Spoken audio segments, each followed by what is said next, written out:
say it. I'm Cassie. I'm Keegan. I'm Christina. And I have a story to share with you. Okay. So it's funny because, in Germany, they don't really do, like I've said this before, I said this last Halloween, they don't really do big Halloween parties here, right? Like nobody dresses up. It's not really a thing. But what they do around this time of year, like during like Carnival, like normally closer to like Carnival and Mardi Gras period, they do something called Fasching. It's like, so they'll do costume parties. Like, so our company had like this big party and it was like a costume party and this like fun, like alter egos thing. And I was actually going to dress up as one of my coworkers because she's got like a very distinct style and it's very fun. And she's just got this really cool look. So it's like this, she's got dark black hair, cut very like crisp fringe and a like longer bob kind of look. So I bought a wig and I'm like, oh God, it doesn't look anything like her hair. So I was like, well, I'm just going to go for my classic, Mia Wallace, right? So I did the Mia Wallace, the bloody nose Mia Wallace thing. And I used like my lip stain to do the bloody nose. And I'm like, you can't get that shit off. Like that's not coming off of your face until you use like, which is fine. But I forget that I live in a city where I don't drive home. I don't have a car, so I have to take the fucking train. And by the time I left, I was walking to the train station by myself, and I get to the train station, and I'm like waiting to go up, and this guy comes down the stairs. His eyes are saucers, and he's like handing me a napkin, and I was like, "What the fuck is this guy doing?" Like he's so concerned. Like, oh my God. Like, and he's like pointing to his like under his nose. He's like, were you in okay? costume though? Yes. Like, yes. yeah. So I'm like, has he never seen Pulp Fiction? No, I'm assuming a lot of people don't have that cultural reference as much as we do at home. But I still have the wig on. I still have but I have like a fucking blood running down my nose type look. And it looks like I probably got into a fucking fight. It's like end of the night. I'd been drinking. So my whatever makeup I had on, I truly look the most Mia Wallace ever. That happened to me, not just that time. It happened to me no less than 5 more times on the train ride home. Oh, Jesus. And it's like a 20-minute train ride. And I will tell you, I love Hamburg, but something like this makes me love it even more. It was always men too, who were like, just like devastated faces, handing me like tissues out of like a tissue packs. Like, I'm like, meanwhile, if you had been in like New York, people would just avoid making eye contact with you. Yeah, they're like, that's not my business. It's like I don't need to get involved with whatever happened here. Like I literally, one guy on the platform when I was waiting for the second train I had to take, he literally looked at me like, "The fuck happened to you?" Like he was gonna like fuck somebody up or something. Like concerned, like angry concerned. And I was like, oh no. And I'm like, try because I don't know how to like tell people that I'm in a costume because I don't speak German well enough to do that. So I'm like, costume. And I'm showing them pictures of like Mia Wallace. And they're like, oh.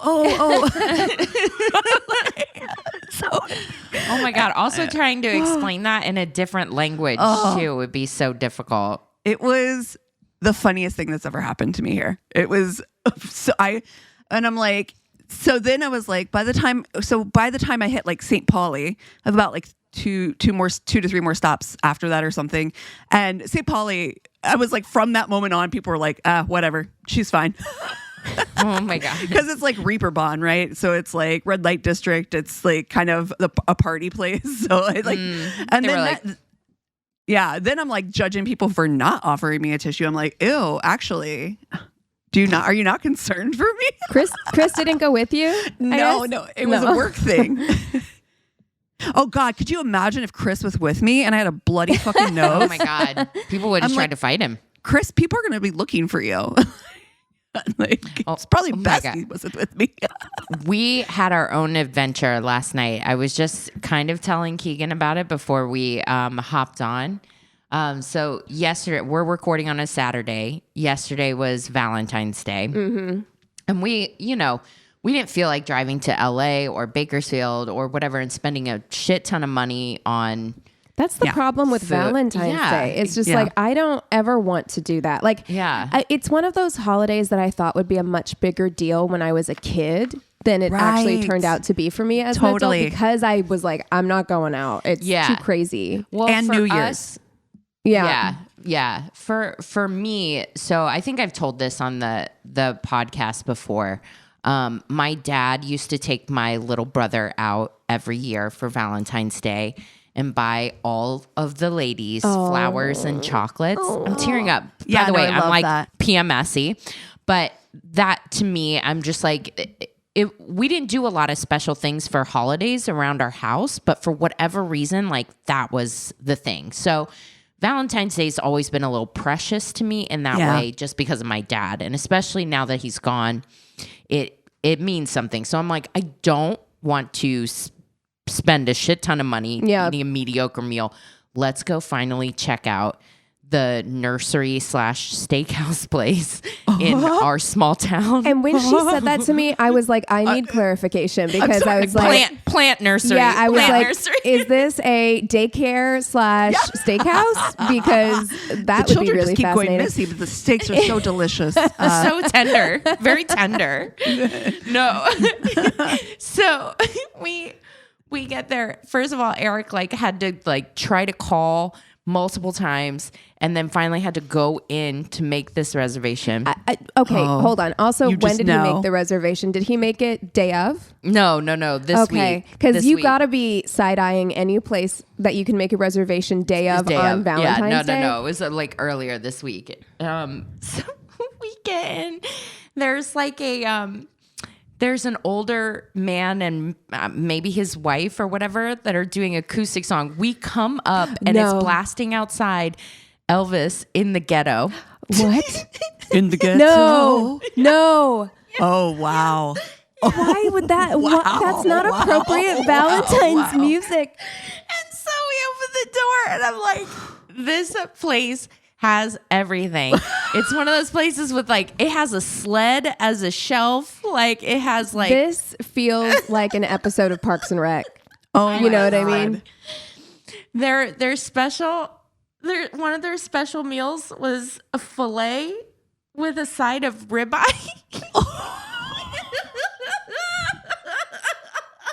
Oh my God! It was a meat on meat attack. Yes. Oh, so we were like, oh my God, this is hysterical. So we're ordering a food, and I got a filet and a lobster tail. Honey, did they give you sides, actual sides? Yeah. Okay, because I'm I go to the steakhouse, for the sides. I want a baked potato. I want some broccoli or some shit.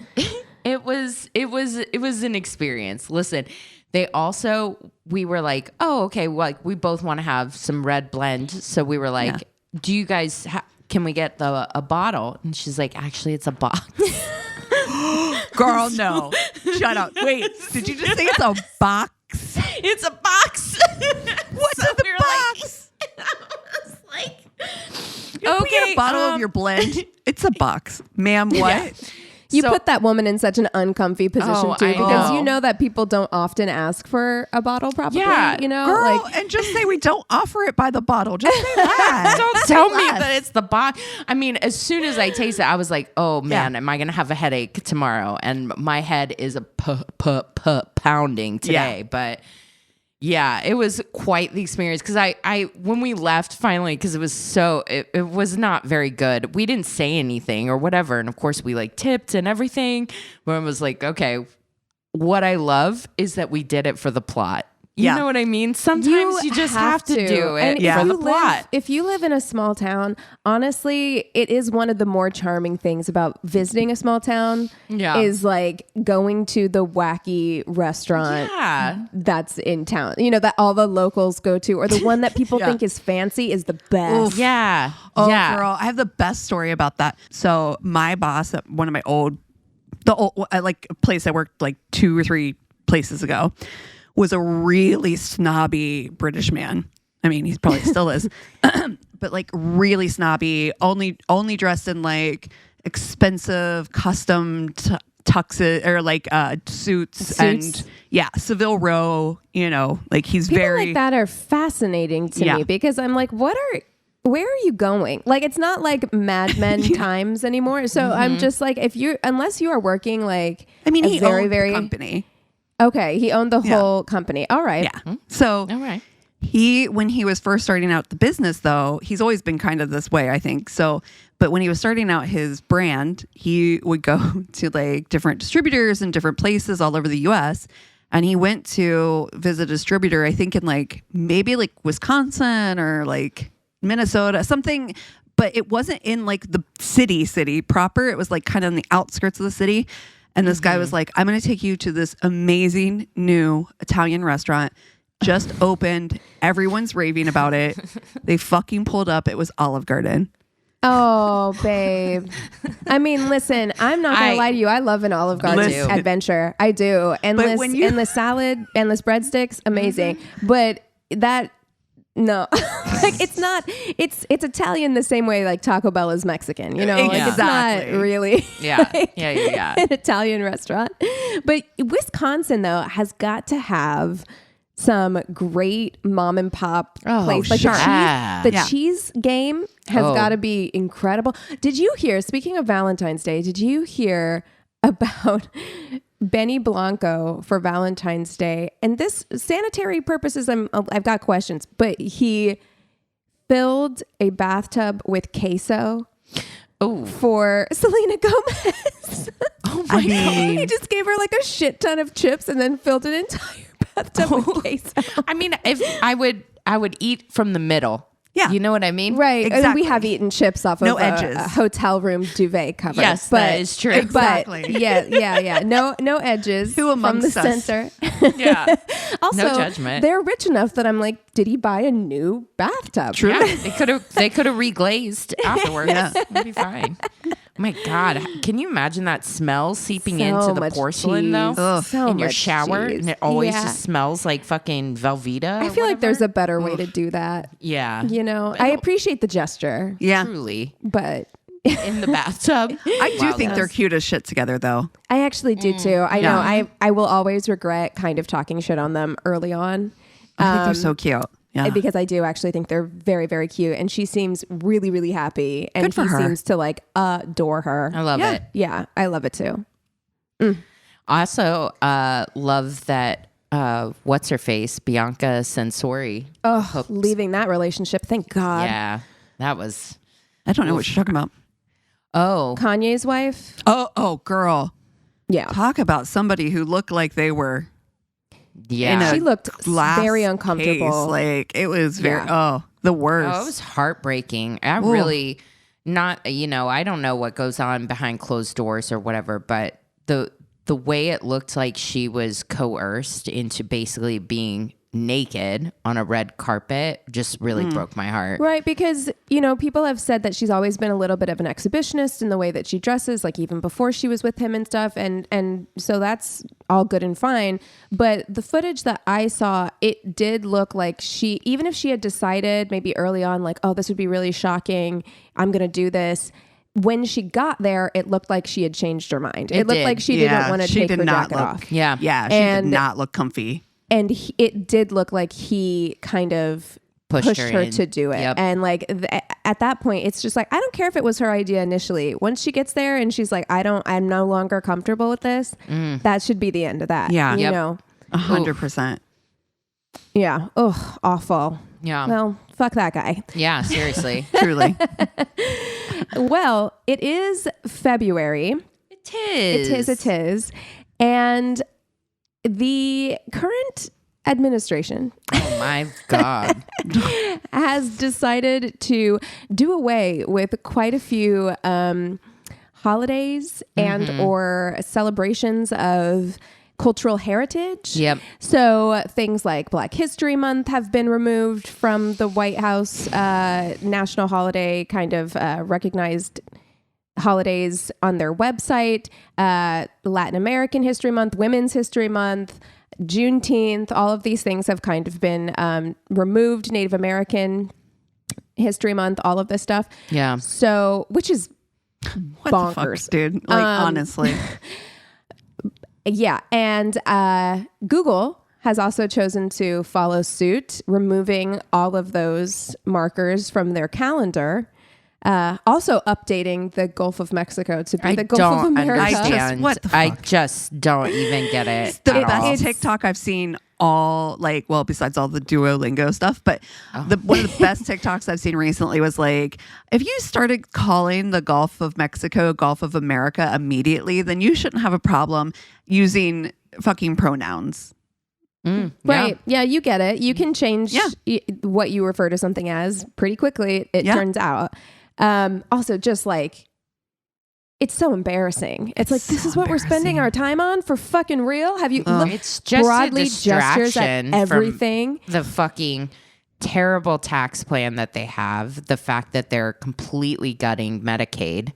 40% of our births here in the United States are covered by Medicaid right now, and they're gutting it, as well as all the abortion law. And you don't have a choice now. You have to have that baby for whatever. This is a war against women. Absolutely. This is a war against women. This is a war against people of color. Yep. This is, we're LGBTQ under people attack. Yeah. We are. Because also safe. On the website, on the White House website, they've now changed it to just read LB, right? Because LBTQ, they've taken out trans and queer. Yeah. But gay. So they're just, I think it's just LGBT or LGB. No, LGBT. That's right. That's it. LGB. That's right. Oh, got it. Okay. Yeah. So that's fun. But with all of that said, it is Black History Month. We on this podcast recognize Black History Month. In this house, for me and mine, we recognize Black History Month. And so with that said, why don't we fuck, marry, kill some Black celebrities? Friend. Oh, I yes, am. Yeah, absolutely. Absolutely. I'm so sorry. No. You're 100% right. We are fuck, marry, friending this time. Yeah. It just feels right. Yeah. Absolutely. Yeah. And my current crush for Black History Month is Sterling K. Brown. I love him. I love him. I think he is so hot. He's smart and he's funny in interviews. He's very funny. And his smile. Oh, I'm a sucker for like a good, bright smile and like good cheeks. Yeah. He's got great cheeks. He does have great eyes. Cheeks. Yeah. His eyes are what get it for me because he just has a very like sharp, like really intelligent gaze. If I remember correctly, I think he might be an Aries. I think he is an Aries. Yeah. Yeah. If I'm, I'm sorry. I think we did Girl, you have a thing for Aries every time. You can't help yourself. It's natural and it's fine. It's an instinct you have to fight against. You know exactly. You have to push against it, but it's there. I am going for the man of the hour, Kendrick Lamar. You can't go wrong. Fucking jeans and his mustard on the beat. That man's got some swagger for sure. Oh man, I do love it's been a long time since I've seen a man in flares. It's been a long time. He pulled it off. And he people pulled it off. were trying to say those were boot cut, and I was like, no, they look. Those are flares. It was boot cut flares. I think we're really. It's like a 1 centimeter difference, honestly. And that smile, like you said, when you say Drake. Oh man, Drake is having a rough time. Like I gotta be honest, he fucked around. Prayers. He's finding out, and it's just like you should not have gone after this man, and you certainly shouldn't have double triple down because, god damn, you've got an entire stadium full of people. Oh boy, you've got everyone at the Grammys. You've got Taylor Swift dancing to your demise, your diss track. Yeah. I'm gonna do Quinta Brunson. Yes. So Quinta Brunson. I love Quinta Brunson. She's Abbott Elementary. She wrote Abbott Elementary. Oh, she stars in it. So funny. I love her. She's so funny. She's so funny.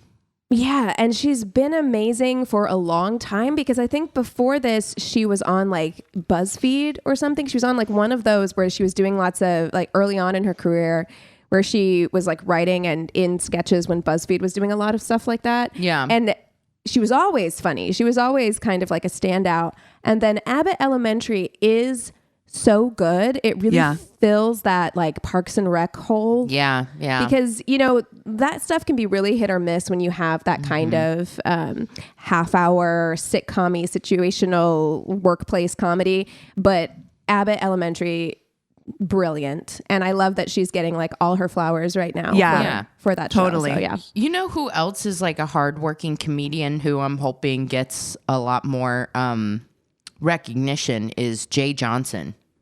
Oh, yes. Oh, I love him. I love him. He's a comedian. He was on Daily Show? Yeah. He was a Daily Show correspondent. Yes. Oh my God. He makes me laugh so hard.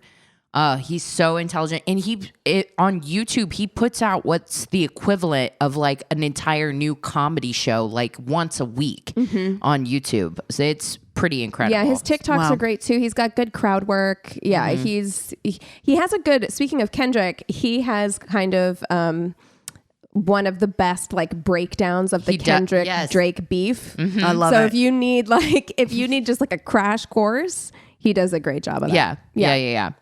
Okay, so Sterling K. Brown, Kendrick Lamar, Quinta Brunson, fuck, marry, friends. I think I know what I'm going to do. All right, go for it. I'm always so quick with these but I'm going to marry Quinta Brunson because I think that we have a very similar sense of humor. She seems like she's got a bit of a dry sense of humor, but like also it's very snappy, quick, and witty. And I love that. I mean, her pacing, her tone, I just love her. And I just think that we would have a good time together. Like, I feel like she'd be awesome. I think that I'm going to fuck Kendrick. Yeah. Yeah. Because I'm not. By the way, I know all their signs, so I will reveal at the end. Okay. And then I am going to friend Sterling K. Brown. I like that. Aries. Yeah, that's wise. I don't find him as quite as attractive, I don't think, as you guys do. Got it. And it really what it is This Is Us. I didn't love his character on that show. So I think that that bleeds over. Yeah, it does, unfortunately, because I think that if it wasn't for that show, I probably would really like him much more. Highly recommend finding some interviews because he's very funny.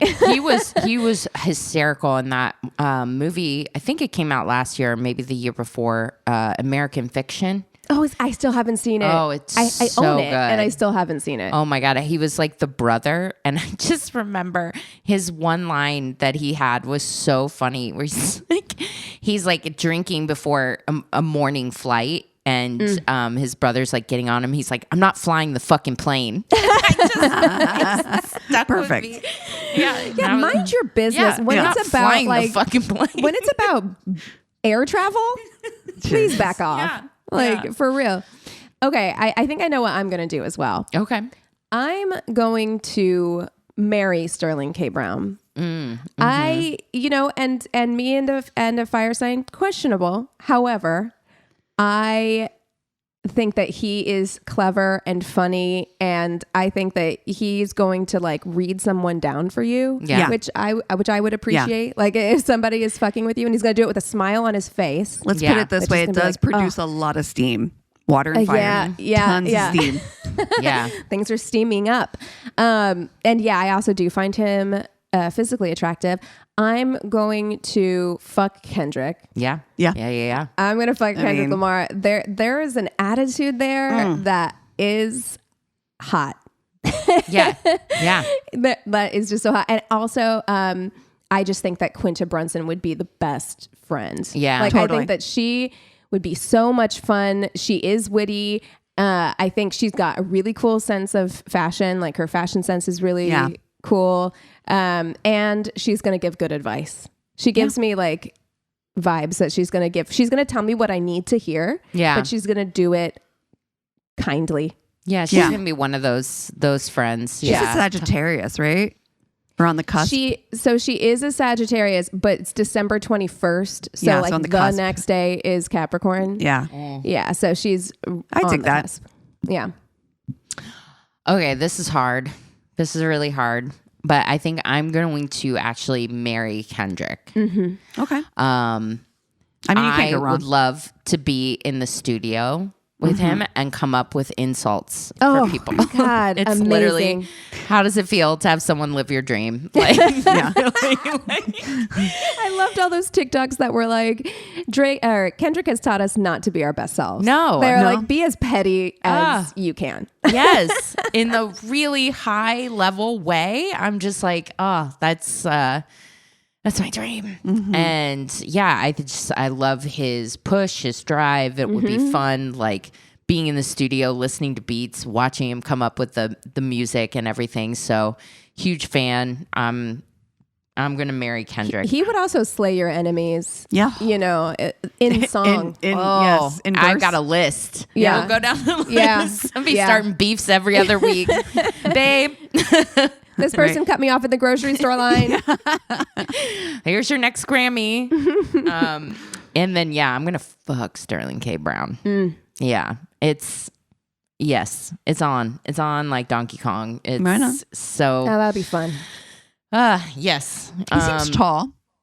Yes. I think he does seem tall. Yeah. Very tall. And then, I'm the same. I think I'm going to be best friends with Quinta. Yeah. Although can I be mean for a second? I think would be the legendary. Best. Oh my God. Honestly, I want to be at a table with Sterling, Quinta, and Kendrick with a can I be mean for a second? Yes. Those be three, mean for a second? Please. They're going to tear that person apart. The whole restaurant caught on fire. Oh my God. I would just be cracking up laughing. I know it. Yeah. Oh, that would be amazing. So, okay. Yes. Sterling is an Aries. Quinta is a Sagittarius Cap Cusper. And Kendrick is a Gemini. I know. Which the vibe, I'm getting Gemini vibes from him. Yeah. It takes, I think, a really strong woman to hold down a Gemini man. You know what I mean? Well, and Gemini men can really go like one of two directions. Yeah. Like, you know, and I feel like... Truly. I feel like Kendrick is chaotic good. Yes. You know? And then there are some Gemini men. We were just talking about one, Kanye, like chaotic evil. Yeah. Yeah. Right? Yeah. Like there's one way or the other. I have friends who are both Geminis that are married. Gemini female. Whoa. I know, right? Whoa. Wow. Yeah. How's that? Thoughts and prayers. Seriously. They seem to be great. If it works, it works. If it works, it works. But you know what? They are both equally in therapy. And so I think, Yeah. that's a level of understanding yourself and knowing that you're like, maybe we should work on this. I have lots of female friends who are Geminis. Love them. I love Geminis. Yeah. They're great. Yeah. No. Aries notoriously gets along with Geminis. Air fire. Well, we do have a new patron that I want to give a big shout out to. Also, last week we did get confirmation. Sophie, if you're listening, we hear you. She is not the actress, Sophie Turner. Even better. You know what? Better. You know what? We love you more. But we do have a new patron this week, Valerie June. Welcome. Hello. We are so happy to have you over on Patreon. Please let us know if you have any suggestions for anything that you would like to hear, either on this show or anything that we can do on Patreon. I hope you all enjoyed our episode of Beautiful Wedding. I enjoyed editing it. Yeah. It was actually quite funny to listen back on. Oh, so we were heated. That was an experience. Yeah. It was a time. But next month we're getting nostalgic and revisiting Notting Hill. Oh, Some I'm of us for the first excited. time. Oh. So yeah, if you want to watch that in preparation for our episode for next month, that's coming. Yeah, soon. but don't watch Beautiful Wedding. We've already strongly advised that you don't. We just want to be clear. Yes. Watch Notting Hill. Do not watch Beautiful Wedding. No. Also, we are going to have some new merch coming soon. I'm actually wearing a prototype for a new design we did a story a couple of months ago where a guy asked at the end of the day if what was it? It was like, have you ever been called a snobby bitch before or something like that? So we have a snobby bitch design coming out, and we have asked for your recommendations on organizations that we can donate a percentage of the proceeds to. So that design, I'm going to make some edits to it, but that should be live by the time that this episode goes up. And then we will be cranking out more designs as the year goes on. So yeah, let us know what you would like to see, what organizations you would like to see us support, and we would be happy to accommodate that. Yeah. Sweet. Well, you guys want to take 5 and then we'll come back with stories? Yeah. Sounds good. And we're back. Okay, Christina. All right. I got a doozy. You guys ready? We've got a lot of red flags here. Oh. So Excellent. she says, I dated this guy for a few months. There were tons of red flags on our dates that I naively ignored. I was 20, a virgin, and very sheltered. Oh, sweetie. Red flag number 1. We hadn't even been dating long and had only been on a date or 2. He knew I had practically 0 experience with any kind of intimacy except for kissing. And he took it out. We were literally just talking and kissing in the back of my car. I got distracted by a noise nearby. No. Looked away for a minute or 2. When I turned back, he had taken it out. Why do men think that's going to work? It's really like... I don't want a jump scare of a penis. No, it really is. Someone should just make a horror movie where, like, Just honestly, people a popping penis, penises out. a penis is a monster. If Truly. I want to see it, Sometimes. I'm excited to see it. Yeah, right? truly. But if I want to see it, you'll know. I'll You're ask. gonna know. I'll probably have ask. asked I'll you. reach for it. Yeah, exactly. Yeah, I'll pull it out myself. Yeah. I don't need this. No. It's like Nosferatu or something. Truly. Somebody did make that scary movie. Yeah, exactly. It's Penis truly with a mustache. the subtext was it's penis. Did you saw Nosferatu, Yeah, right? yeah. She says, I was floored. Also, it looked weird. Oh no. Virgin. Oh sweetie. no, honey. Yeah, penises can be weird. Sometimes. Yeah, there's a lot of, I made up an excuse about not feeling well and wanting to go home. Can you imagine if you whipped it out and the person you're with is like, I don't feel good. I suddenly feel ill. I don't feel so good. Can you please take me home? I need to go home now. Ew, Red I'm gonna flag. puke. I know. That would be scarring, but that's what you get for jump No, you scaring. can't. Listen. You can't do that. Yeah. You gotta, it's not the way to do it. Red flag number 2, he threw a party for his birthday at his house. Think drunken house party. I worked until close that evening in retail, so I got there a couple hours after it started. He threw a tantrum that I hadn't taken off work for it. For a house party with a ton of people invited. And also, house parties go super fucking late. Yeah. And we haven't been dating that long. I have to Right. be there right on time for why? Yeah. Weird. Red flag number 3. He was super drunk long before I'd gotten to this party and had to have a friend drive him to meet me to give me directions since he hadn't provided clear directions beforehand.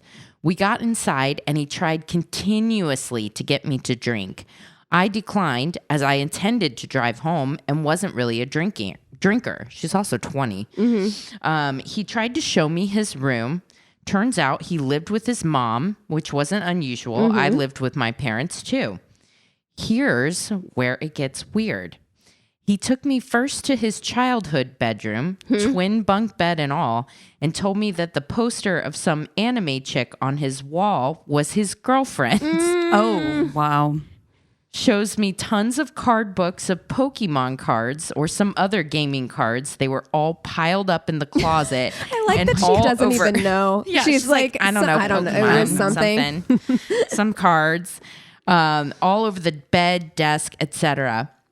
Then takes me to the room he actually sleeps in. We walk in and it's full of a lot of figurines of unicorns, horses, Dear and Barbara. dragons. I'm so confused. What? 100 plus Wait, hold on. all over this room. Why does he have 2 bedrooms? Why does he have 2 bedrooms? That's weird. This is gonna get answered, but Okay, all right. hundreds of horse, dragon, and unicorn No. figurines. I'm sorry. Oh, wow. It's not for me. Again, do your thing. Yeah. To each their all own. those like little beady eyes just watching you. Absolutely fucking not. I like horses. I don't want that many horses. I like horses. Horses are a little scary. Yeah. You know what I mean? They're beautiful, majestic creatures. Do want that house horse though. Peabody the house horse, and I want his little clip cloppies. Oh, my god! Yeah, I put a little cowboy you hat want that on it. more than you want the baby goat with also has clip cloppies. I want Peabody. Yeah, I want that. Peabody. Actually, I want the clippy You know what? I want an indoor Highland cow. Oh, that's what I want. Oh my god, those are they're so cute. So fluffy. Oh my god, so cute. Yes, give them. I think I'm gonna stick with dogs and cats over here. Call me crazy. Have a menagerie. Fucking manure all over my fucking house. So, red flag number 4. This room was actually his mom's bedroom. Okay. And this man-child tried to get me to do the deed with him in it. We didn't, by the way. Who would want to do it in their boyfriend's mom's room filled with dragons and horses and unicorns? Also, what? Why would he even take her in there? I mean, because I guess he didn't want to fuck on a bunk bed? I guess, but his mom supposedly now slept on the couch because it helped her back. Did I mention that some of his drunken friends tried to cheer us on from outside the door? No. You know what? I don't miss being 20. No. I do not miss being 20. Like this, it feels very familiar to me, this kind of like house party experience. Yes. And like, no thanks. No, I'm not. No, I don't miss this at all. Ugh.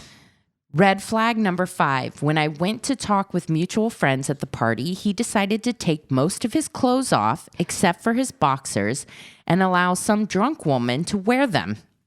She was sitting next to him on the couch.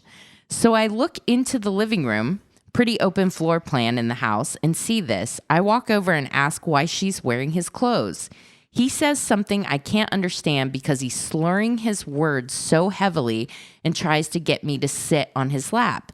Drunk girl says, if you don't sit on his lap, I will. Okay, go for it. Get it. Have you seen... wait, before you commit to that, have you seen the bedrooms? Have you been upstairs? Yeah. You may want to reevaluate this decision. Rethink it. I then tried to sit on his lap, but with again his drunk friends staring and egging us on, I was uncomfortable and stood right back up. They got closer on the couch, and at this point, I was just done. I went to leave. He tried to talk me out of it. I pointed out what he was doing with this woman was wrong, and he apologized and put on different clothes. I stayed a short while longer and then ended up leaving. Red flag number 6, he didn't remember what had happened and instead was mad at me for leaving early. Nope. And finally, red flag number 7, I got into a car accident and had to stay overnight at a hospital. This man-child claimed that he didn't know where the hospital was, which was across the street from a mall we went to often and next to a movie theater we had visited before. Also, don't you have a didn't know where it was? Yeah, exactly. Like, look it Google up. Yeah, map? what year is this? You could even MapQuest it. Yikes. Didn't believe it for a second. We broke up shortly after this. You know what? I'm surprised you hung on for as long as you did. 20-year-old boyfriends are Gross. the worst. The worst. I don't know. Mine's about to be 15 and 17. Could be worse. Oh God. Dude, it would be very difficult. I would have to really think about the amount of money it would take for me to go and be 15 years old again. You know, it would have to be exorbitant. Me. The only benefit would be I could get on my skincare game so much sooner. You know, I would look a lot better today if I had not been using St. Ives apricot scrub on my face. Right.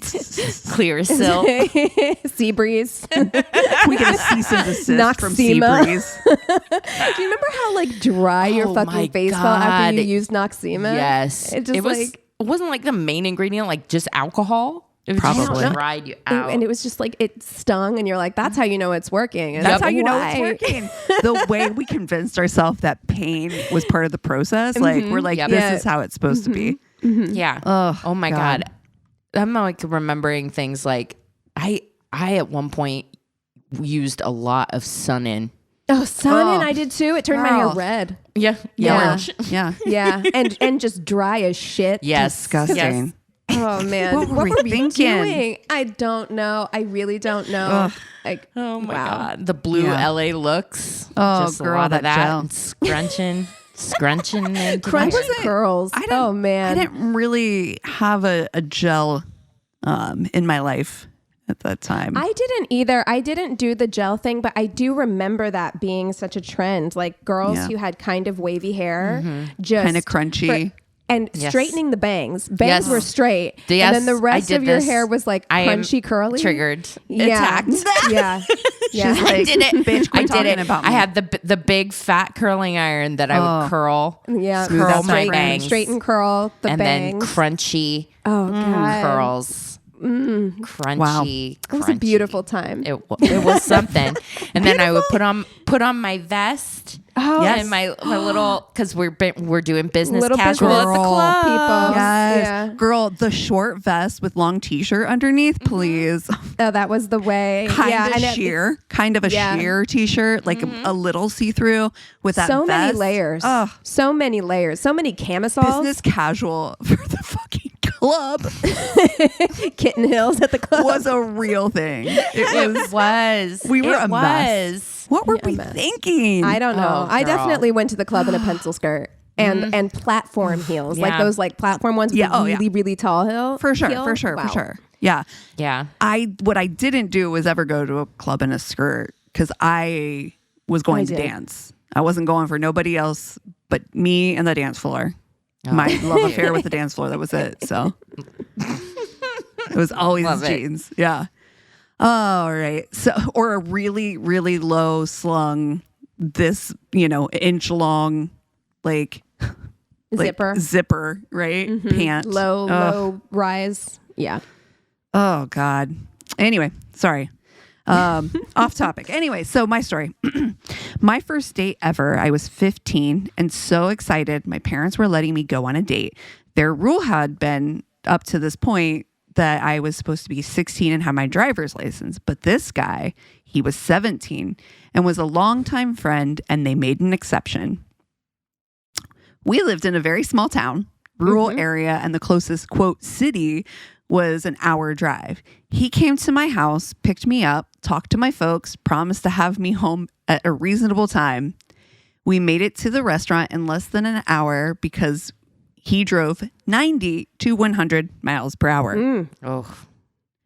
The fine establishment, Hooters. Oh, God. Oh, you're 15 on a first 15 years date. old, first date, 90 miles per hour with a fucking 17-year-old driving, Christ on crutches. And you roll into this is Hooters. a family friend. Like, this is a bold move for a 17-year-old boy because, like, I'm going to go home and tell my parents that you took me to Hooters. Yeah. They got great wings. It's probably they got great wings. At 15, you told your parents stuff like that. I barely spoke. I to my would have parents. if I came home from a date. Yeah, I definitely would. be like, I would it was tell my fine. friends, but I probably wouldn't tell my parents. Whatever. Yeah. Of course, too, if you're 15 and you're not even technically allowed to go on dates until you're 16, you don't want to ruin that. By telling, be like, oh, fucked up story that happened. Then they're like, no, you definitely can't date until you're 20. You know what I mean? He told me to order the cheapest thing on the menu since he borrowed the money from his mom and wanted to have enough left over to buy a can of Skull on the way home. Oh, God. Well, my mouth and your mouth are not connecting. No. Never. Yeah. I opted to have a Coke since I had lost my appetite and felt ill from being nervous for the entire drive. He spent the evening hitting on waitresses and asking me to, quote, rate them with him. Gross. Okay, Mark Zuckerberg. It's giving 17 years old. I mean, so does Mark Zuckerberg, gross. but Yeah. That's, ugh. It was a double date with another couple, and not only did they make out the entire time, the guy had his hands in the girl's panties. Oh, stop In the establishment? Yes. And let's just say it was very awkward sitting across from them. Yeah, I don't like this at all. This is awful. God, I don't know if maybe I would tell my parents just so I wouldn't have to date again. Truly. Just like, be like, you should not trust that boy. No. You shouldn't trust any. No. 17-year-old boys. Yeah, truly. On the drive home, I asked him to not drive so fast, and his response was, quote, make a deal that he'd drive slower if I gave him head. I politely declined, and we made it home in less than half an hour. Ew. Disgusting. No. Oh my God. That's first dates. At this point, see, maybe I should go back to being 15 because you know what I would do now if I was 15? Boys' lives. I literally. I would tell his mom. Yeah. Yeah. Yeah. Like, do you know what your son did? Do you know who you raised? This piece of shit? That would actually almost be payment enough, is if you could go back to being 15, but I could have my big grown brain inside. Exactly. I would fucking destroy people. I don't think I could. I truly couldn't go back to living with my fucking parents with this brain that I have now. Oh, yeah, you're right. I would have years. You got to be out of your goddamn mind. Yeah. I got a tight 3-day limit. So 3 years. Oh my God. And have to go back to fucking school. No, fuck no. No. Oh, I would dominate school though. Oh, yeah. I would be queen at that school. No. I don't want none of it. Wow. I wouldn't even go back to 25 at this point, I don't think. 35. I'd go back to 25. I go back to 35. You're right. Yeah. 32. Ooh, well, I'm about to turn 35 next month. 35 so was I'll live vicariously. Welcome. Oh, it was. It's a good year. It is very good. I hope so, because it's a hot 33 year. And 34 were subpar to mid at best. So well, you also got fucked by the pandy.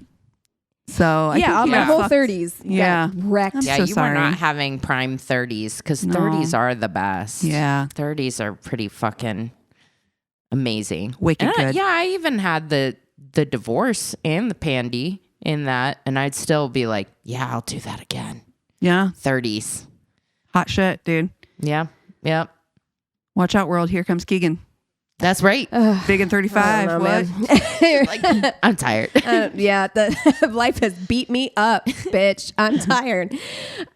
Okay, but all of our stories are youngin' stories. I love this. I love when we all get the same page. Mm-hmm. I know.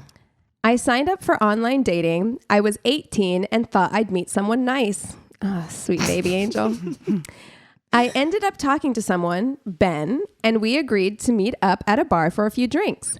On my way, he called and said his taxi had broken down and he was going to get another one, so would be about 20 minutes late, and told me to just go in and sit at the bar to wait for him. I went in the bar and sat down. Some man, Craig, came up and started talking to me. He was friendly enough, so I chatted back. Then he asked if he could buy me a drink. This is also in the UK, I think. So 18 is legal was like, drinking. Yeah. Or And Canada. I think it's the UK, but yeah, either way, not the US. Then he asked if he could buy me a drink, and I thanked him, but said I was waiting for someone. He went and sat down. A few minutes later, Ben texted and said that he was canceling. He saw his taxi breaking down as some sort of sign, and he wasn't ready to start dating after all. I mean, okay. I'm already here though. That's fucked up. Don't waste my time. I sat at the bar and didn't know what to do, so carried on drinking my drink, trying to work out how I could leave without the whole bar knowing I'd been stood up. Obviously, nobody around me actually gave a crap, but I was 18 and so embarrassed at the time. You do have like main characters syndrome when you're 18. Everyone's looking at me. They're going to know. No one wrapped up in their own shit. Everybody. Yeah. Nobody gives a shit. Yeah, going back to 18 with that knowledge. Shit. Yeah, exactly. Powerful. Yeah. I'd be like, just be my weird, fantastic self. Yeah. Nobody cares. Just, Yeah. Do you? A few minutes later, Craig came over and asked if I was okay. I said I was, and he looked around and asked if I'd been stood up. He seemed lovely, and naive me said I had been, and he bought me a drink and started talking to me. We had a lovely conversation, and I thought he was quite nice and was attractive, so I was thinking my night had picked up. We had had about 5 drinks each at this point. Whoa, that's a lot. It's a lot. And we're being quite flirty. He had his hand on my knee and was leaning in to kiss me when he stopped and looked at something behind me in horror. I turned and saw a woman stood there staring at us. I thought she must be his girlfriend, and maybe he wasn't as nice as I thought. He said it was his ex and they'd recently broke up, but she wasn't over him. Ooh. She stormed over and started confessing her love for him while I just sat there not knowing what to do. No. You could just open up Candy Crush. Yeah. I'll just be over here scrolling on TikTok. Then she went to storm off and he grabbed her back and told her he still loved her. And they did a full-on romantic movie kiss. And then he turned to me, apologized, and left. I was just sat there again, embarrassed and not sure what to do. The barman came over and asked if I was okay. I said I was, and then he told me that was the 4th time that had happened in the bar with the same people, and that they were going to start warning people about him if he came in again. Oh my God. Are they trying to get to a third? Or is this like part of some kind of like, are you in their game? Scheme? Are we on a game? No. It turned out that Ben and Craig were the same person. Ben asked someone out, stood them up, allowing Craig to swoop in and rescue the sad girl alone at the bar, only to have this other woman storm in, and then they act out this scene for God knows what reason. You are in their play. What is going on? Is there a camera? Now, the barman was very nice, but I wasn't sure if he was part of this weird little thing. So I ended up leaving straight away and finding my friends who were nearby and getting myself very drunk. Wow. Oh my God. What do you think they get out of that? I don't know. That's weird, right? Really, in the same bar. Yeah. You're like, over and over. Oh my God. I don't know. Like, what kind of like thrill or kink do they get out of? That is so strange. That's so weird. Yeah. It's so weird. Wow. And I love the barman was like, this guy, you're 86. Yeah. We're going to put his picture up behind Craig, the bar. The fuck out of here. Seriously. Oh my God. Well, you guys want to take 5 and then we'll come back with the Tainted Love? Sounds good. Sure. And we're back. Okay. I'm going to throw this out there that this is not a lighthearted one. Very, very strong content warning for sexual assault and suicide. I think this is an important one to talk about. I was telling Keegan there's sometimes where you pick a really difficult case on a Tuesday and then you start PMSing on the day that you're going to tell it. And it's... I might struggle to get through this one as well, because I think it's probably one of the most tragic stories that I've done a deep dive on. So I'm going to tell you guys the story of Daisy Coleman. I got a lot of my information from a Medium article. And then there is the documentary Audrey and Daisy on Netflix that came out in 2016. Okay. That sounds familiar. I think I saw that. I think it came up on like my, you might want to watch this. And I believe I either read the synopsis or I watched the trailer and I was like, nope. Yeah. And that's what I did as well until I read through this Medium article and I was like, I need to watch this. So I did, and I'll get into it. But so Daisy Coleman was born in Missouri. Pretty idyllic life. She's got brothers, mom and dad. Dad is in med school, becoming a doctor. They're just, a pretty normal family until she's 9 years old. And her dad, and one of her brothers are driving to see another brother's practice or wrestling meet or something like that. Dad slips on black ice in the car. He is tragically killed in that car accident.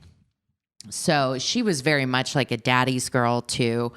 That's devastating. The mom is like struggling, still living there and having to drive past accident site. So she's like, all right, I need to kind of protect my kids. So they moved to like this small town called Maryville that was still close enough that they can go visit their old friends, but they didn't have to drive back and forth on that same spot. And then they were really excited because Maryville had like a powerhouse like sports program. So the boys were really excited, and it was just a small town. So it felt really safe, and they were getting along, making friends, adjusting, healing. So, Daisy is now like 14. So it's been like, 5 years. They've been in Maryville. They've made friends. And she is having a sleepover with her 13-year-old friend, Paige. And they're, sneaking little sips from the liquor cabinet, that kind of thing. They're hanging out. They're being 13 or 14-year-old girls. Right. This story also hits me really hard because 13 is around the age that I started trying to do grown things that I was not ready for. For sure. And so it just,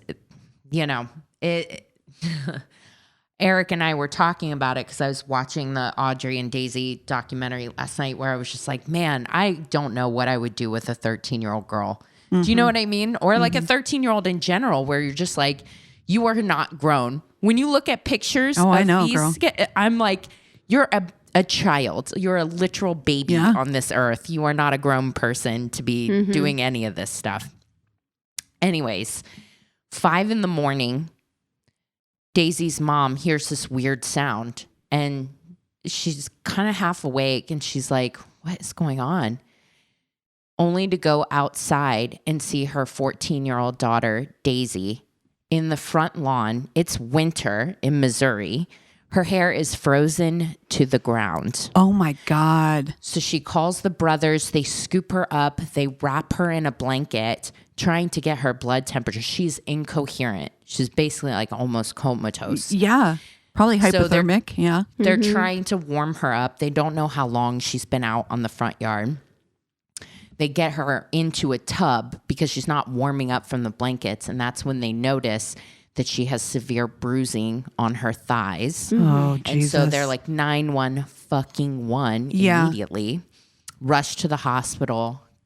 Cops are trying to figure out what's happening. But Daisy, her blood alcohol level, at this point, it's like 5 a.m, or like early in the morning. So it is like, they said something like 134. Holy which I was shit. like, is that even possible? How is that possible? Because usually it's like 0.8, but regardless, it's like over 2 times the legal limit. Holy is shit. What they say she is. So like 1 point, And at that point, probably hadn't been drinking for hours.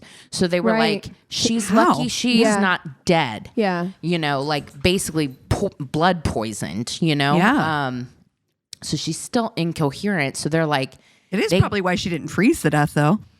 They wake up Paige, who was asleep in the room, and they're like, what happened last night? And Paige tells them, well, after they were sneaking drinks from the liquor cabinet, Daisy was getting texts from a friend of her older brother, Charlie.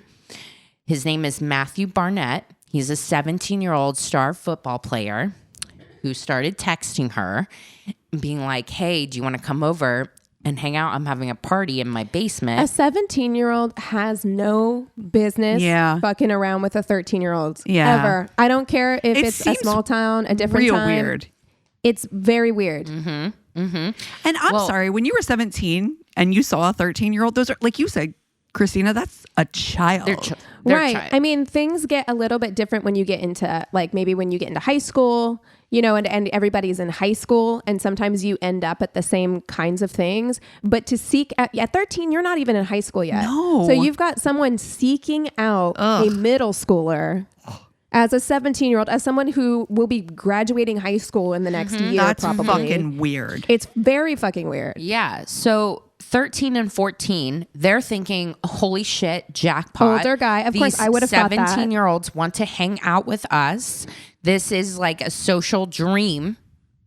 So they sneak out of the house. They sneak out of the house. The boys meet them, and they're already at this point drunk. They had 13 and 14 years old. They had drank like probably like a water bottle's worth of tequila. Oh, that's holy shit between them. Yeah. That's a lot for somebody who doesn't have like a tolerance. Right. So they were already drunk leaving the house. They get over to Matt's house. They get nervous because it's all boys. Yeah. Yeah, I'm out. It's all boys. Nope. All high school boys. But at 13, I'd have been like, oh my God, I'm so popular. Yeah. And they're already like drunk. And so I think I still would have been uncomfortable at 13. Like what I would have pretended to be like cool and nonchalant, but I think inside I would have been scared. Screaming. Yeah. Yes. Yeah. So Daisy, who has all brothers, they're like, oh, we'll give you the bitch cup. So like egging her on, and she's, I think, trying to prove like, I'm not a baby. Like I can handle it. Also, why didn't you invite my brother?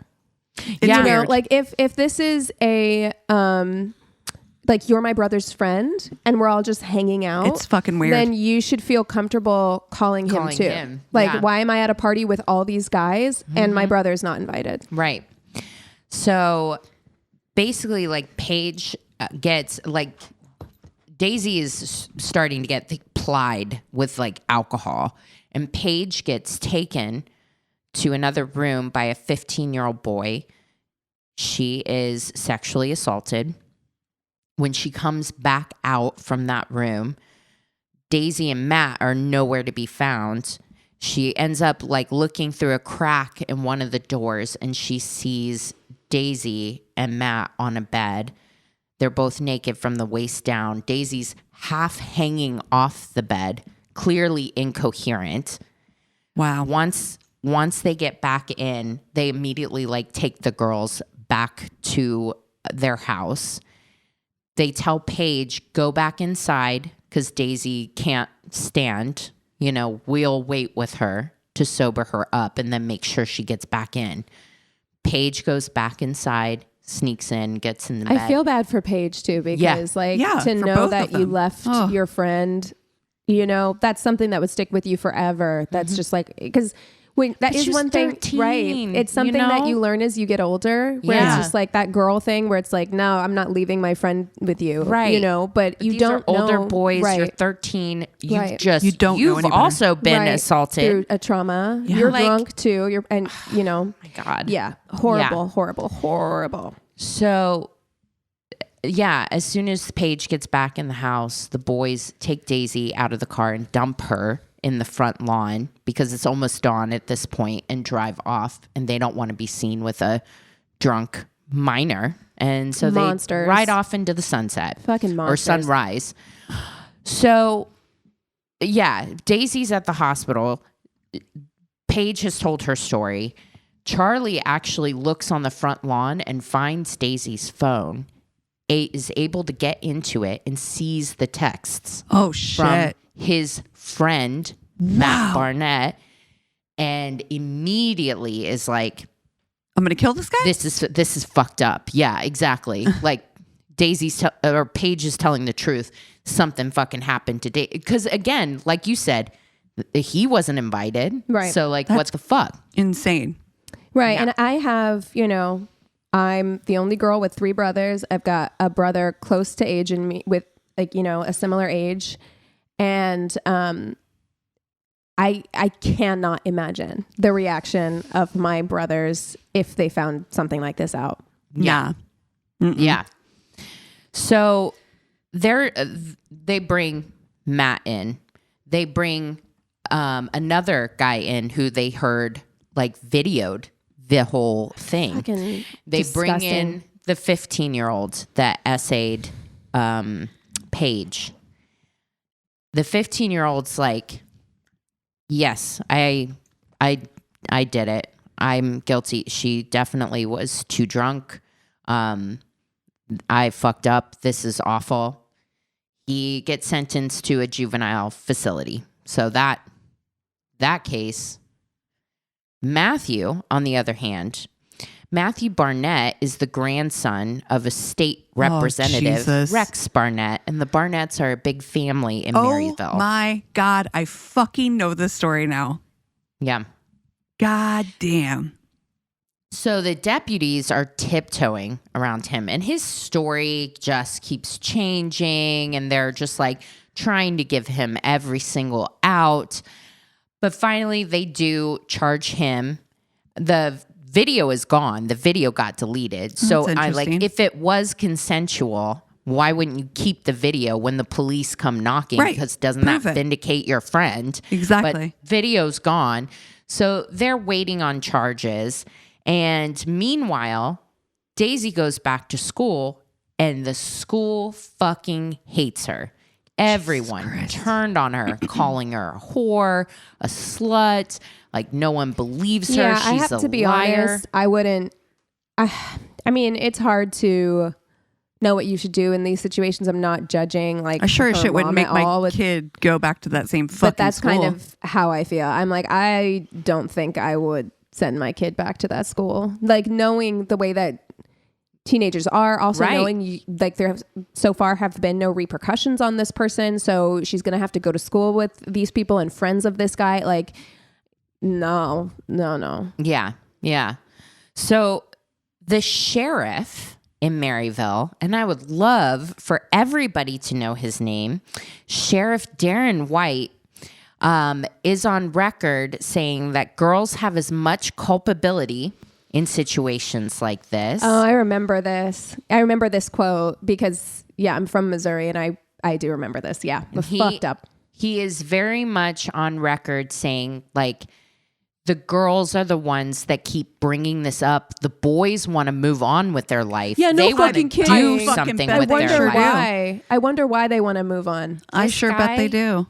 This guy is the biggest, most disgusting piece of shit next to Matthew Barnett, who's actually, I'm like, this whole town should be absolutely ashamed of themselves. Yeah. And that's why it got the attention that it did, because Anonymous stepped in.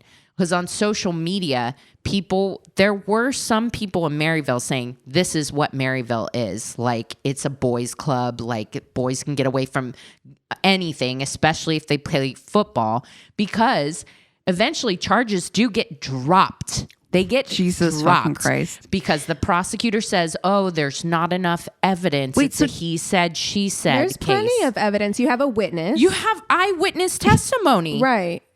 It's the crazy. I'm like, the thing that they hang their hat on, they blame Daisy for not being able to, when they asked her, the police asked her a very leading question saying like, well, you were very drunk. Is it possible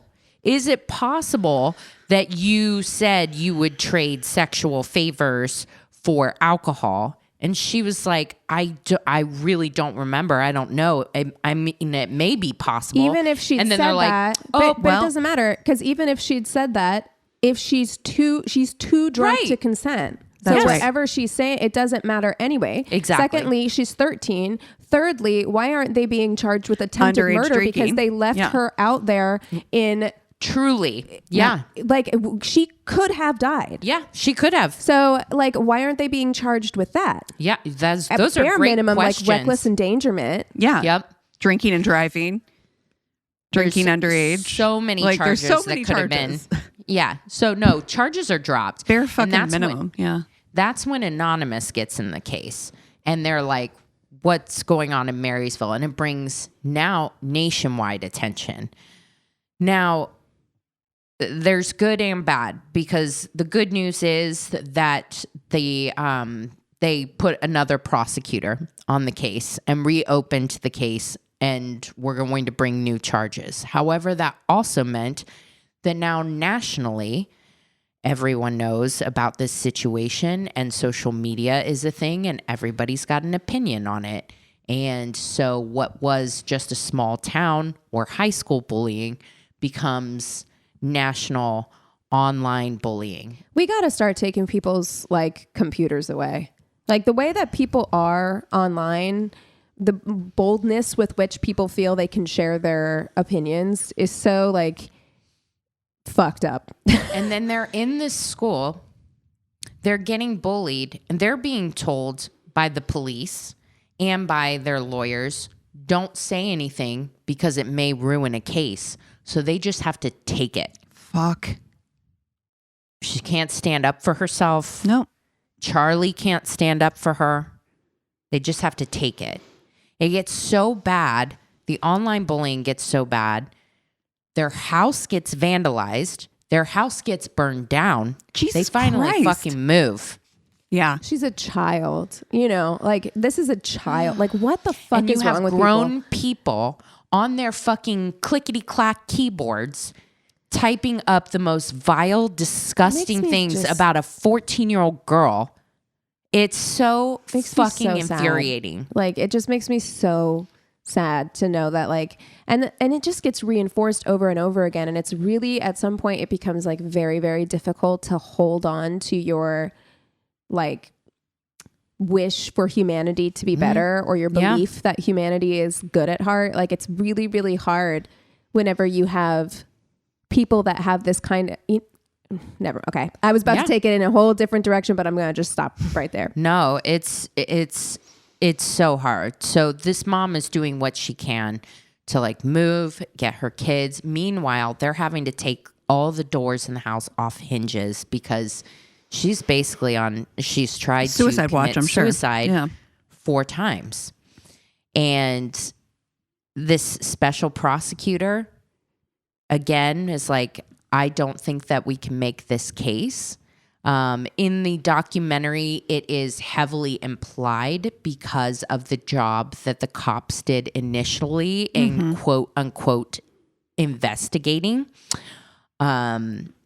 So he gets charged with reckless endangering in the second degree, like a nothing charge, a misdemeanor. Right.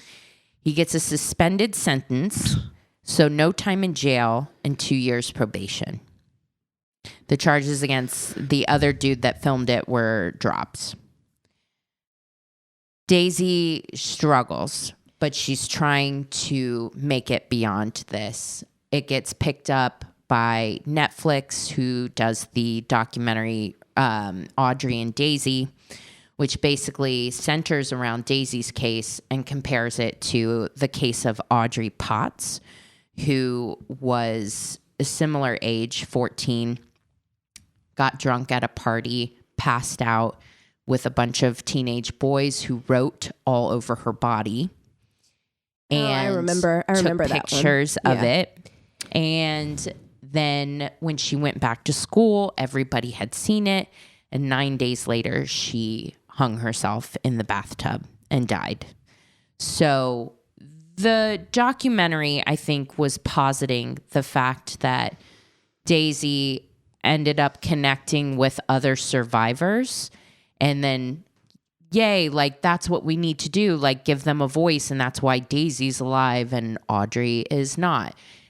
Feels like the message of the documentary. Now, of course, that was 2016. In 2018, she was moving to Colorado to be a tattoo artist, start a new life, still really struggling with demons. She founded a nonprofit called Safe Bay, which stands for Safe Before Anyone Else, and was really trying to get the message out in schools, tools to recognize predators in your classmates and like what to do to prevent sexual assault in high schools. So even though it's like a great thing, it's still keeping her demons very close. Well, her mom and her brother were helping her move to Colorado, and they get into a car accident and her brother dies. You gotta be fucking kidding me. And it's just too much. Yeah. So her mom still tried to help to keep her motivated, like put this behind you and start your new life. But she was worried that the suicide thoughts were coming back. So ended up doing a wellness check with her. The crisis counselor sat with her for like an hour in August of 2020, was sure that things were okay. And shortly after that crisis counselor left, Daisy Coleman shot herself in the head and passed. Her mom, devastated about fighting, still wanted to be there for her 2 sons, but couldn't handle it, felt like she had let Daisy down. And in December of that year, she also committed suicide. And those poor 2 sons that remain, because it's like your father, your mother, your sister, your brother. Like, how do you recover? How do you? So Charlie is still very active with Daisy's nonprofit, Safe Before Anyone Else. And he works a lot with Little League teams and with, kids, and trying to get that message into kids before they get to high school,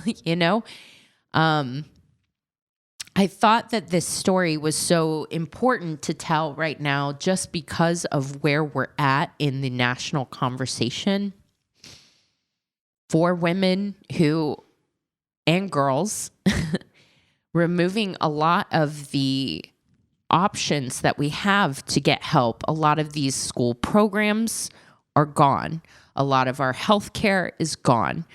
If something happens and, a lot of children on Medicaid and that kind of thing, gone. I mean, and you're talking about nonprofits as well. Yes. I have a diversity and inclusivity nonprofit.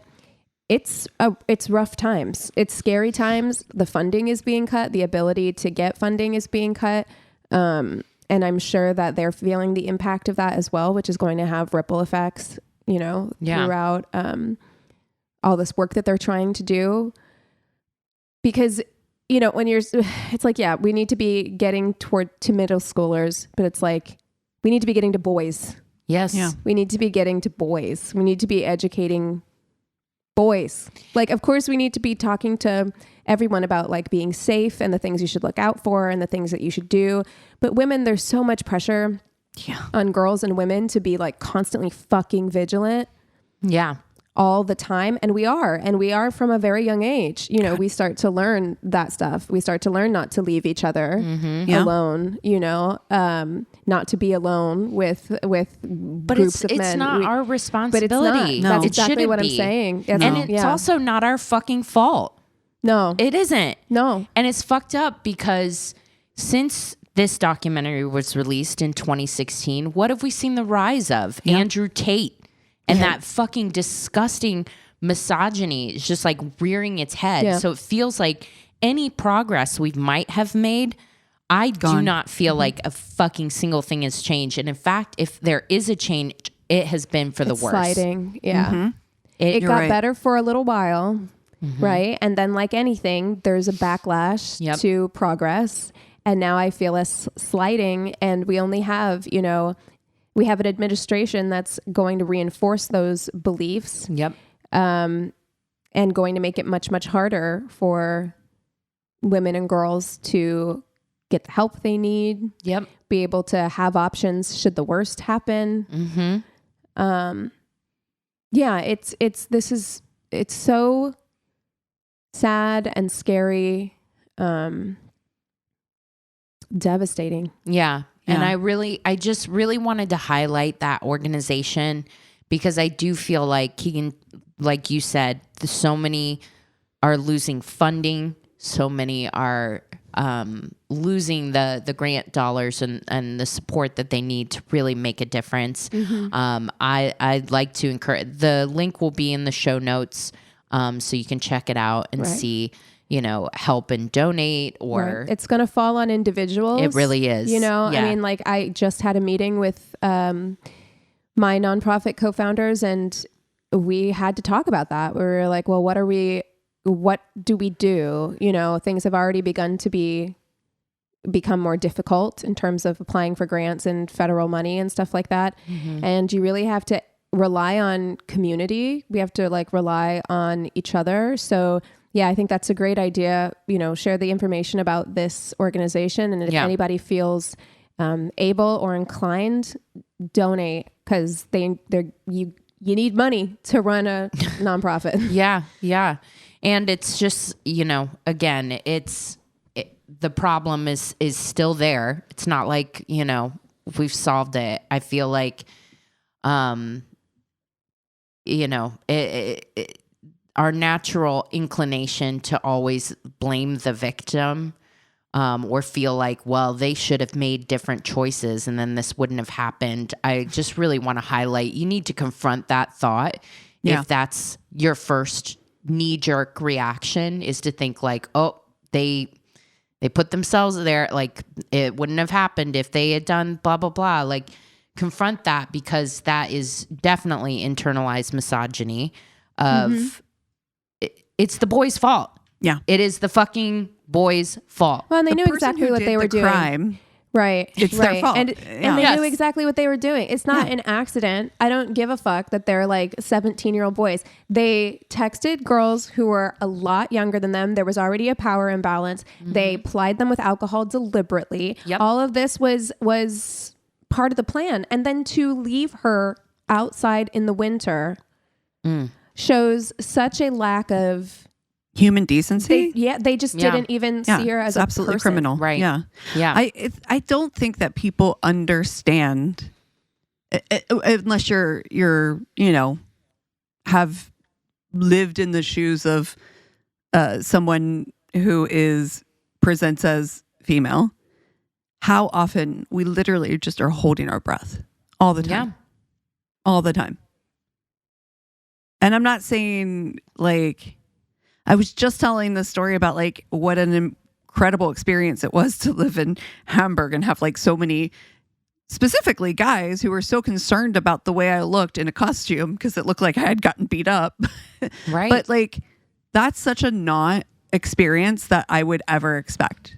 Well, and then when you were telling that story, Cassie, for me, yes, it's nice that they're concerned about you, but I feel like I'm so traumatized that even having that many men approach me. Not at once. Not at once. I know not at once, but regardless, like when I'm approached by a man, and I think that sometimes men don't understand this, or because like they're like, well, that they're paying you a compliment, or they're trying to show interest, or they're trying to tell you look good or whatever. And, I hear what you're saying, but I'm always filtering everything through a lens of, could this person be dangerous? Sure. Right. Because I think don't probably if know. I wasn't in like a train full of other people or around a bunch of other people, had it just been like on some side street, like me by myself, I probably would have had a much different of course. reaction. Of and course. Also to like, you can tell when somebody's like shocked and like, oh my God, what happened? And concerned over like, hey, little darling, can I offer you you know what I mean? Like it's different. I totally understand what you're saying, Keegan, because I also have very much have that filter that we all have experienced, because it's truly, I don't think that people understand how much we hold our breath all the time. Well, and everything you have to take, it's all stuff we've said a million times before, but you have to take everything into account. Whenever you're a woman, if you're looking for a new apartment, is it on the first floor? What's the security like? Right. If you're going on a date, you're messaging your friends, you're screenshotting pictures of your Uber driver to send to your friends. You're like, there's so many precautions that women take just to live our daily lives. And as someone who has lived alone for quite a while now, I think about this all the time. I think about it whenever I'm going to go get my laundry. Mm-hmm. Do I need to lock my apartment door because anybody could be watching me and know I live alone and waiting for an opportunity for me to leave and hide in my house? The answer, Keegan, is yes, you should lock the door. I know I should. I know I should. And you do. And I do most of the time, and I will do all the time. Okay. Now. Okay. Thank you. Yes. Thank you. But we don't need our whole entire listening audience to think that you leave your fucking door unlocked. I don't. Oh my God. Wow. I know that was a heavy one. Yeah. Again, like chose it on Tuesday and was feeling very, very strong. This was a hard one to get through. If I'm you so glad you did it and listened through it, thank you very much. And apologies if your day is ruined. It definitely puts a damper on mine, but we got this if we stick together. You know, it's really, really difficult right now. It feels very, very isolating and feels very, very helpless for a lot of us out there, but I'm there in the trenches and I will do whatever I can if anyone reaches out and needs help. So just putting that out there. Yeah. Anywho. Yeah. To change the subject very awkwardly and hardly, but yes, let's try to. Well, I've got a good, segue. Kind of segue, because I watched The Substance. Yes. Have you seen it? Yes, I have. Okay, so I have not. I know really what it's about. Enjoyed it. It was more, and she's and amazing. Margaret Qualley is both of them great, very good. Yeah, very good acting. And it was campier than I was expecting. Yeah, it's fun. It's kind of like campy, but I think, there's a very clear, message in the film. There's a lot of commentary about what it is like to be a woman, what the expectations are like, what it's like to age as a woman, what that looks like.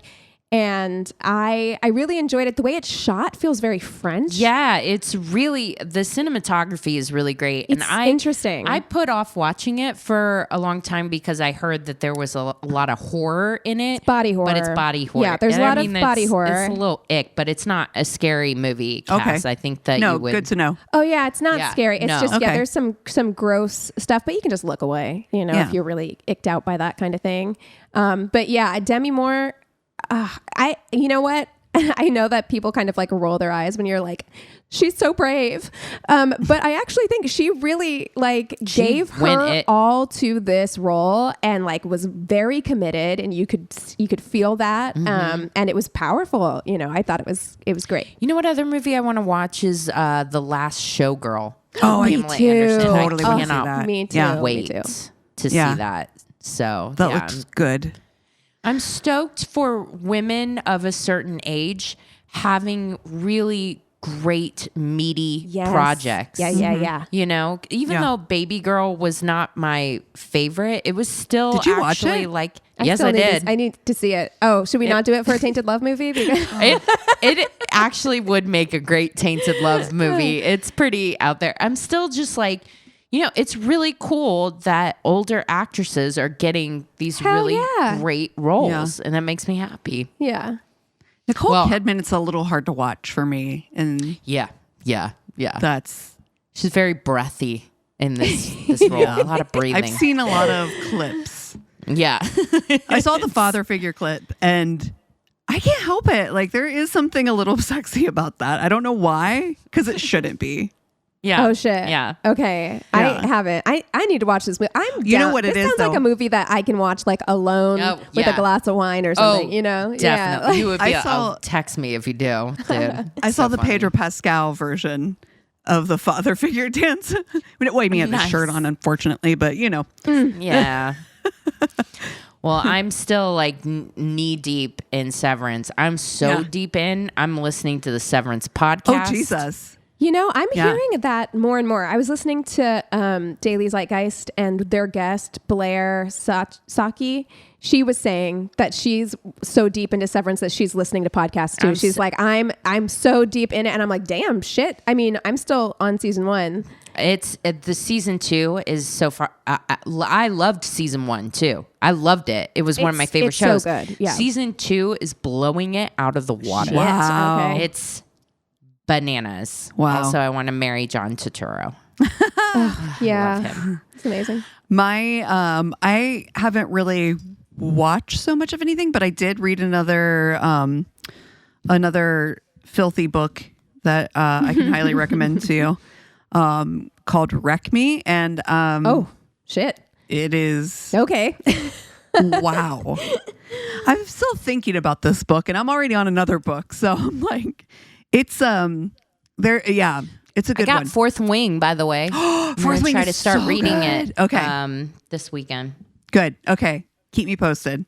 I'm still on the waiting list for the third book from the library. So I'm reading random other things in between. So that's where I'm at. Rec me, high recommend. Yeah. Awesome. All right. Well, hey, if you got something that we should watch, or smutty to read. Yeah. Terrible date story or terrible smut book, whatever. Just go to our one-stop shop of a website. It's myworstdatepodcast.com. And we love you so much. Cheers.